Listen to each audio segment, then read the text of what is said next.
You're listening to the No Gray Areas podcast with Patrick McCullough. We're back with Carolyn Jones, a national speaker who shares her journey as a human trafficking survivor. In this episode, their conversation focuses on the importance of forgiveness and how it can set you free. Let's dive in. Carolyn Jean Jones, my hero, my friend, we're back again, week 2. So first of all, I would encourage the listeners, if they didn't listen to last week's, they need to go back because we unpack a little bit of your story. But let me just review some. When you and I used to speak, I would always introduce you this way. You are a woman who's gone from tragedy to triumph. Mm-hmm. You grew up in a broken home. At 13, you were raped. You became a teenage mom, a drug alcoholic. You've been shot. You've been stabbed. Your sister was murdered by a serial killer here in Phoenix. You've been through a lot. And then God used you in amazing ways, and you've relapsed at times. And with a lot of it, most people with addictions understand this, right? It takes a couple of runs at the hill sometimes. Mm-hmm. And but you're one of the things that you've had to deal with over the years is this thing called forgiveness, isn't it? Yes. Not an easy thing. There's no listener that won't understand this because we all have people in our life that we have to forgive. But I remember when you and I used to talk, you said one of the many people that you had to choose to forgive that was very difficult was the serial killer that killed your sister and other women that you knew. Yes. Yeah. Tell us a little bit about that. It was so hard because it's like, here it is, I'm at this broken place in my life where here it is, my life is just so coming unfold, so helpless, so hopeless, emotionally, mentally, psychologically, spiritually, I'm just dead. Mm-hmm. And I'm walking around and all of a sudden, I hear about this guy that's killing women that have been in the streets and living the same type of life I was. Out of the 8 women that this guy murdered, I knew 4 of them women, and one of them was my sister. And that was the beginning of my end. And I found myself at that bus stop crying out, God, please just get me out of here. Give me another chance to get me. Because I knew that I was a lot worse than any of them. I knew my addiction in my life and my lifestyle had went down way lower than any of them women that I knew. And it's like God spared me, allowed me. But I didn't know whether at the time I had the survivor's guilt. I didn't know if I was blessed or was I cursed for even living through that and having to go through it. You didn't know. Because having to watch that and reveal that, and then knowing that you very well could have been any one of them. And that was the very thing. They all seemed like they all had to die for me to live. And then to get that awesome opportunity to just make it through and find forgiveness. Yeah. It still hurts. I hurt for my family. I hurt for my little nieces and nephews so much because I know the hurt that. But if I didn't get healed and forgive him, I would have been so angry and so bitter that I wouldn't be able to understand their pain, understand what they go through. I'm so grateful. I have a beautiful relationship with each and every one of them, and they have survived a lot. But to sit and watch them have a new baby or graduate or something good, and then my sister's not there, that's hard. And I'm feeling her spirit there. And sometimes the enemy will try to remind me that dirty, I killed my sister. Mm-hmm. And now she can't enjoy her grandbaby. Yeah. She can't enjoy watching her kids graduate, get married. I was angry, but I had to forgive him. Well, and you make a really powerful point, Carolyn, with forgiveness. It's not a one-time thing, is it? No. Like you don't just say, it starts with that one time. Mm-hmm. But when we've been deeply wounded, we don't say, I'm going to forgive them and that's it. Like you're saying that this still comes up sometimes. Yes. Where you have to choose to forgive again. I guess maybe that's why I say 7 times 70. Yeah. You got to continue to remind me. It's like, okay, unforgiveness is like it's like a suicide. Unforgiveness is like a suicide. It's like suicide. It's kind of like you committing, because to not forgive is kind of like you're putting a death sentence on yourself. You're the only one that can free you and pardon you from this death sentence, but you say, nope, I'm not going to forgive. I'm not going to forgive. It's like suicide. Yeah. It's like drinking poison, waiting on somebody else to die. But it's not they're not going to die. You're dying from the and poison. I'm dying inside all the Yeah. time, dying because I'm reliving this and I'm redoing it, and it's traumatizing me and it's trauma me. And every time I think, and there's times even lately, I'll be like, man, I need my sister right now. I need my big sister right now. And even yesterday, I said it to myself. I said, Lord, I miss my sister. I miss Janice. Lord, I miss her so much. And then if I'm not careful, I will go into why she's not here. And I can become very angry all over again. But I have to say, Lord, please take this anger. Please take this rage, this hurt. Why my nieces and nephews? Why did my family? Why we have to suffer if somebody took something from us? And in my family, you take us, we gonna take you back, and you have to forgive. You can't play street because it doesn't. Yeah, street justice doesn't work. It don't work like that. You can't just not do that. Yeah. And that was pain. And that was painful. And you're saying that doesn't work because you're the one that gets hurt. That's what you're saying. Yes. It's like suicide. It's like drinking poison and hoping the other person dies. That's right. Holding on to that anger and unforgiveness. Yeah. But it's not easy, is it? It's not easy. Yeah. It's not easy at all. Yeah. And it's a process, like you said. Yes. And it wasn't just that one thing. I mean, we were talking before this. You have new people or new events or new hurts that come up where you go, I have to forgive them. I have to forgive them. You thought you were past it, or you hadn't even thought of that before, but something new comes up, right? Yes. Yeah. And even in old relationships, abusive relationships, and putting myself in bad situations and having to go back and say, you know what? I have to forgive because anything I hold on to, even if I decide I'm going to get into another relationship, I got to carry all that baggage, all of that anger and resentment. It comes with you. It comes with me. And in anything in life I do, I have to learn how to and I'm still struggling with unforgiveness. It's still a challenge. It's like there are some people that have molested me and have done stuff. I got through it and I was able to talk about it, but did I really get free? Just because but then when it comes up and there are situations that'll come up that'll remind me, or even it'll affect you in a way where you'll see somebody getting too close to a little cousin or a niece or something, and it'll be like, no, come here. And it could be totally innocent, but it can triggers. Yeah. You still have triggers of people that have hurt you. And it'll bring up, in that instant, it'll bring up that hurt, that shame, that unforgiveness. Yeah. And so it's so many areas, being on the addicted, being in the streets. And even though you don't have nobody, how you going to tell? You're a prostitute. You're going to go tell somebody that molests you. So you're going to go say, well, I was prostituting and I got in the car with a guy and he took advantage of me, pulled a knife to my throat and took advantage of my body.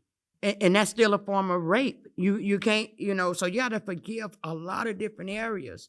It still caused you trauma. Yes, you was in probably a place you probably wasn't supposed to be. Yes, you was living a lifestyle you probably shouldn't have been living. But nevertheless, how did I get there? You were still hurt. I was still wounded. Yep.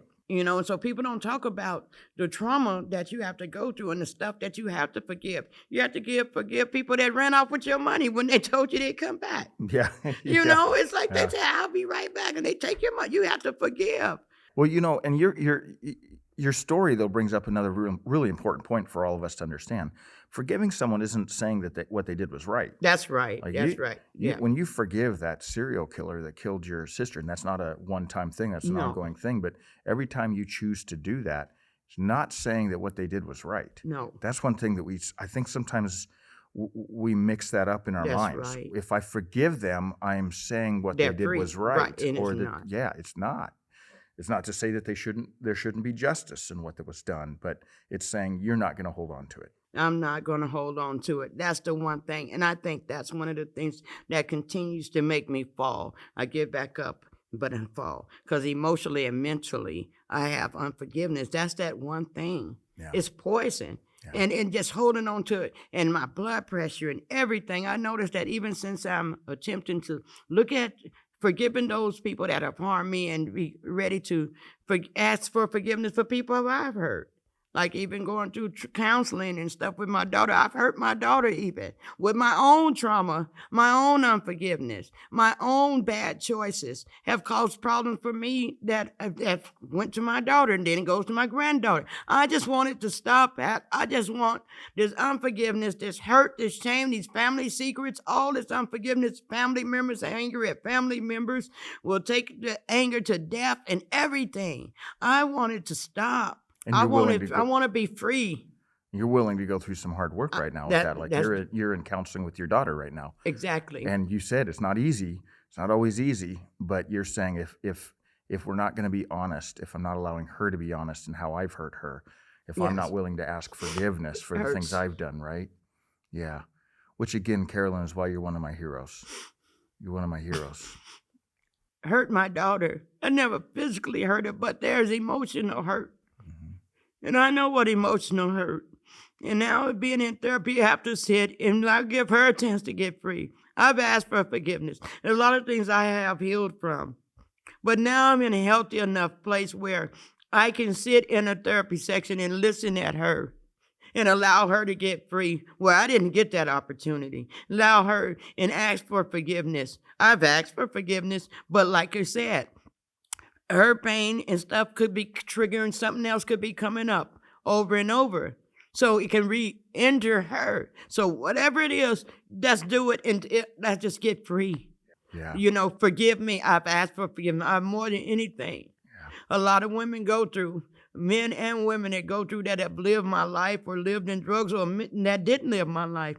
We know we've wounded our children. Yeah. And we more than anything, we want forgiveness. There's a lot of women that keep going back out because children don't forgive them. And instead of them forgiving themselves and moving on, I forgive myself. But I still hurt for my child that I hurt. And she have a right to get free. She have the right to say how that affects her. Yeah. And I just ask God, I just want to just be strong enough. When we're talking in counseling, it's hard to hear your daughter say you abandoned her. That's a hard thing to hear your own child. And you have abandonment issue yourself, so you're saying that. You hear your child tell you, you abandoned me. I felt alone. I felt lost. I felt by myself. And you felt that. So now you put that same thing on somebody and you know how bad that feels. So forgiveness. So I had to learn to forgive myself. I'm not proud of the mother that I was, but I was a 15-year-old mother. I have no excuses. Nobody had the right to abandon or hurt anybody, misuse anybody. It was painful. And so whatever it takes, I'm just grateful I get to. A lot of women not going to get to go to counseling or therapy with their child. So I'm really grateful that I get to do it. And you're courageous to do it. I'm ready for it. Hurt people. That's right. And I hurt my daughter. Yeah. I hurt my family by hurting myself. And that was the main thing. Yeah. When I was out, and so I have to ask for forgiveness. I have to receive grace and mercy every day. I receive my grace and mercy. I'll be proud. Okay, Lord, give me my grace and mercy. Yeah. Do you know you're forgiven? I know I'm forgiven. Deep, deep in your soul, you know you're forgiven. I know it, I'm forgiven. But sometimes emotionally, the trauma come back up. Yeah. No, you messed up too much. You hurt your family. You done this. And so you have to ask for forgiveness. And then that's why I can forgive, because I know I've been forgiven. Forgiven people forgive people. That's right. Yeah. Yes. When you've been given much is given, much is required. Yeah. I get to forgive. Yeah. I'm honored I get to forgive because I get to get free. Yeah.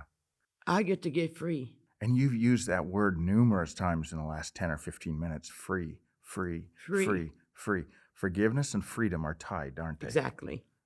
Yeah. Exactly. Yeah. In your life, forgiveness and freedom are tied. And in your daughter's life, forgiveness and freedom are tied.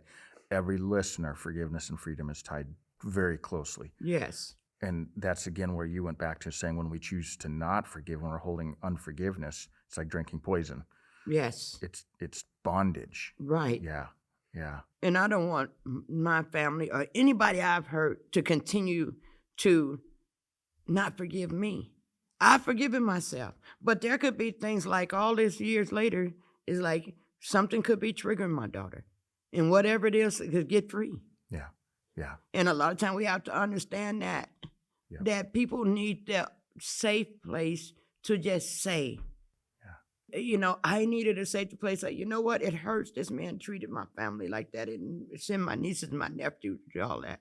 But I have to forgive him because I cannot hold on to that rage and that anger. I have to forgive him. Yeah. Even though it's hard, I have to pray for his family. Yeah. I had to pray for him that he will find the peace that I found. Yes. I have to. The people that molest me, I have to forgive them. The family members that didn't look out for me when I was at my lowest, I have to forgive them and not be angry. We know what I'm grateful for is I got people like you, Pat, and your family that was always there no matter how raggedy I was, no matter what was going on in my life, mentally, emotionally, you were always there. You always made me believe in myself. You always said you loved me. You always cared. Having people like you in my life is what pulls me back, because every time the enemy try to tell me, oh, everybody's finished with you, I said, not Sherman and Pat. They Ashley and them, they still love me. They're my light-skinned brothers and sisters. They gonna look out for me. So I'm so grateful that I had my whole church people willing, that I knew. Yeah. But then I was so trapped in this unforgiveness and couldn't forgive myself. The biggest thing was it harder for you to forgive yourself than others? It's harder for me to forgive myself. It's harder for me to forgive myself. That's saying a lot, Carolyn. Like, you just got done saying you had to forgive the person who killed your sister and your friends, people who molested you and raped you, people who didn't take care of you when you're at your lowest point. But you're telling me that it's harder for you to forgive yourself than. Yeah. I bet there's a lot of listeners that are there. It's hard for me to forgive myself and to allow myself to get free. I still have self-condemnation, where I'm angry with myself because bad choices. And I still have my own little things, but I know I'm forgiven, even though I'm a believer. I know I'm forgiven and everything like that, but it don't change. It's a process. It's a process. Learning to love me, learning to accept me, learning that it's okay to be me. That's all I want to be, is the authentic Carolyn. Yeah. Whoever the hell she is, that's who I want to be. And you're still trying to figure that out? I'm trying to figure it out. I don't know who I am when I grow up. But you best believe I'm going to be caught trying. I like the Carolyn that I know. You know what? I'm starting to like her too. Yeah. I'm starting to like myself again. Yeah. The other day, I went on a women's retreat a couple of weeks ago. For the first time in years, I felt like who I am. I was able to freely dance and worship. I was out in the middle of the field. It was different nationalities, different churches, different people. I can picture that. I'm just praising, thanking God and worshiping God because I was getting free. Yeah. And healing sometimes is in the praise and worship, and I was just getting free. Yeah. And it was okay to be me. I didn't care who was looking. Next thing you know, there was a bunch of people around me. We was all out there crazy. Yeah. And I'm so grateful. Yeah. I'm so grateful. Yeah. Against all odds. Yep. Against all odds. Yeah. Carolyn, the title of this podcast is No Gray Areas, and it's around a book that was written, and a guy that had made some mistakes, stepped into some gray areas, dealing with the consequences of that, is going to be dealing with the consequences of that the rest of his life. Yes. It's the same as you, right? You stepped into some gray areas, and you're dealing with the consequences of that. You're going to deal with that the rest of your life. All of us have stories or situations where we did that. Part of it is a cautionary tale to say, be careful. Yes. Live with your choices. But the part that you're digging into is there's also a redemptive side of it. That even if you've made bad choices, bad decisions, and you're dealing with the consequences, you have to come to the point where you choose to forgive. To forgive yourself and to forgive others, right? Yes. Let me just end with this. What would you say to someone who's listening, who is going, I just don't know if I can forgive myself, or I just don't know if I can forgive that person that hurt me? What would you say to them? I would say, get yourself free. There's peace in forgiveness. There's peace in forgiveness. And peace is priceless. Whatever it takes to forgive yourself and forgive somebody else, just know that a great amount of peace that comes with it. And we're not giving them, saying what the person what they done is right. But you deserve a chance to be free. Don't continue to let the same victimizer victimize you over and over again, emotionally, mentally, psychologically, and spiritually. You're allowing somebody to continue to molest you over and over and over if you don't forgive them. It's like every time you get touched wrong or you feel uncomfortable, it's like you're allowing that person to continue to molest you. And you're not getting free. It's like, no, it was wrong and it was painful and it was hurtful of what I've been through, but I can no longer. This is what stopped me from being blessed. This is what stopped me from going to another level. I'm tired of being stuck in that same old sick pattern. Don't let somebody continue to molest you over and over again, to hurt you and bring shame to you over and over again. Don't keep on beating your own self up because of mistakes you made. Sometimes a lot of people's mistakes, nobody will never know. My mistakes happen to just be what the hell everybody can know. But a lot of people got a lot of secret mistakes, regrets, abortions that they covering up sin. Don't let that kind of stuff hurt you. And where you can't forgive yourself, I don't know why I had the need to say that. I've never had an abortion, but there's a lot of women that cannot forgive themselves. They're carrying that secret. That's carrying that secret. And I want that woman to be free. There's a lot of men that's struggling with homosexuality. I want her to be free. You know, from the guilt. We are who we are. I don't care. I love all people. I don't care. I love everybody as is. You don't have to change nothing for me. But in somewhere, somebody put condemnation, and there's kids that's having, you know, that young kids that's in church that are having sex and stuff out of marriage. And they being beat on. And they beating on themselves. It's just so much. I don't know where I'm going with that. But you're saying it's peace. Just give peace. Forgive yourself. Forgive yourself, forgive others. It's the only way you're going to find peace. Yes. Through this, right? Yes. Yeah. Carolyn, thank you so much. I'm so proud of you. I can't say that enough. I'm so proud of you. Thanks for sharing. Thank you. Every time I ever get to sit down and talk with you or speak on a stage with you, God uses you to bring healing in people's lives, and I have no doubt that happened through your story. I received that. Thank you, too. All right. It's been a blessing. Love you, Carolyn. Love you, too, warrior. Thanks for listening to the No Gray Areas podcast. To dive deeper into the story, be sure to subscribe, follow us on social media, and check out nograyAreas.com.